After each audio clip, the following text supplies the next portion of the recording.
Saludos, doctor Torres y compañeras de curso Lidia 7050. Mi nombre es Lorel Varela y durante este semestre hemos podido aprender y descubrir la importancia de la investigación. Sabemos que la investigación es un proceso por el cual buscamos la solución a un problema, buscamos respuestas, entre otras cosas. Sin embargo, un punto muy importante de la investigación es que la investigación radica que ha sido un instrumento clave para el progreso de la humanidad.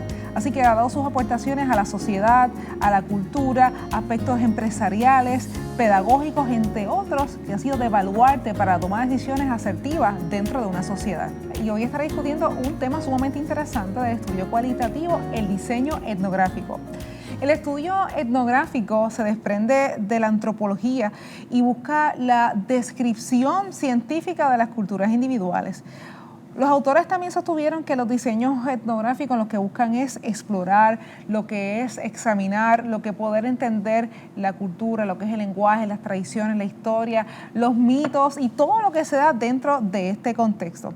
Cabe señalar que la etnografía ha sido concebida como la ciencia que estudia y que describe y clasifica los grupos, ¿verdad?, humanos, y cabe destacar que uno de los ejes centrales de la etnografía es la cultura. Justamente la palabra etnos, que es pueblo, y grafía, que tiene que ver con grabar y escribir. El propósito del estudio etnográfico lo que pretende es describir y nosotros poder analizar a los participantes en acción, a ese grupo que se ha identificado para poder evaluarlo y cómo reacciona en su entorno ese grupo. Así que busca darle el significado a ese comportamiento según las circunstancias que se estén suscitados dentro de ese contexto de ese grupo. Y finalmente presenta lo que son los resultados.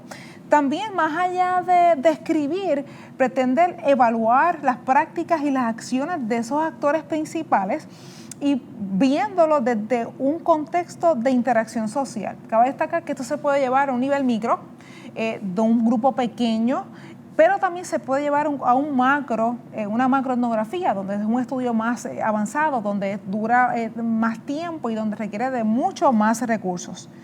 También cabe señalar que los proponentes principales de la etnografía, vamos a decir que surge de lo que la metodología cuantitativa no puede.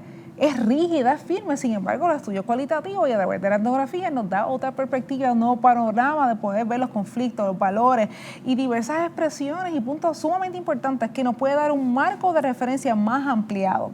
Desde el punto de vista de la historia, la etnografía, tenemos que remontarnos al padre de la historia, Heródoto, donde conceptualizó las guerras médicas describiendo las costumbres, las leyendas, las historias, las tradiciones. Pero hubo un antropólogo muy importante, que fue Bronislaw Malinowski, en 1915, en la Primera Guerra Mundial. Este hombre se fue a vivir por 3 años a Papúa Nueva Guinea para poder indagar y poder conocer y describir lo que eran los nativos de esa zona. Él quería ver las culturas, sus tradiciones, por qué se comportaban, cuál era su lenguaje y cómo reaccionaban, ¿verdad?, su conducta a los grupos.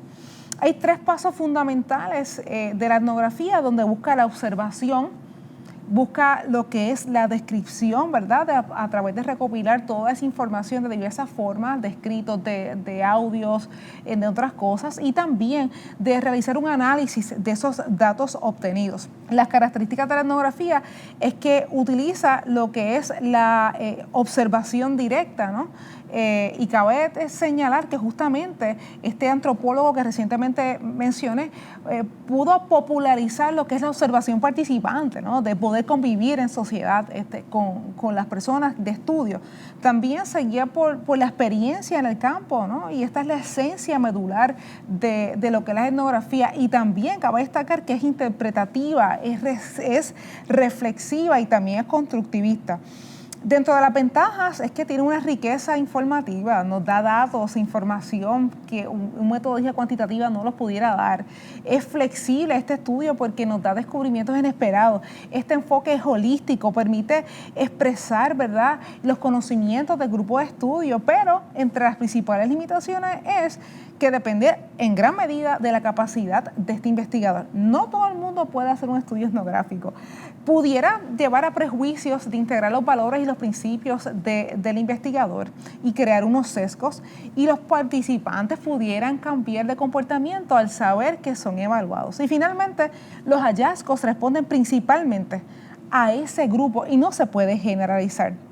Hay una destreza básica que voy por encima del etnógrafo. Primeramente, tiene que tener la capacidad de escribir objetivamente, tiene que ser reflexivo, tiene que desarrollar aproximaciones, tiene que construir e interpretar correctamente, debe reconocer qué información es propia para el planteamiento del problema, debe formular una triangulación perfecta, porque en la triangulación él va a integrar esas evidencias. Y es recomendable que utilice la entrevista que sea estructurada y semiestructurada. Usted no va a llegar de la nada a hacer un estudio etnográfico si no tiene un plan que responda al planteamiento del problema.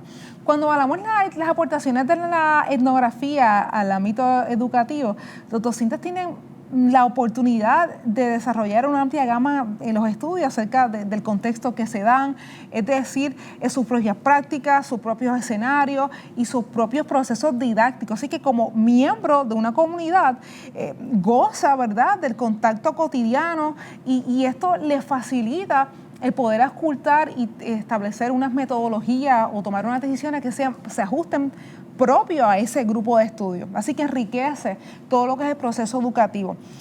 También podemos ver que al realizar un estudio etnográfico existen unas técnicas que se dan, ¿verdad? La entrevista es una de ellas, como mencioné, se debe dar estructurada y semiestructurada.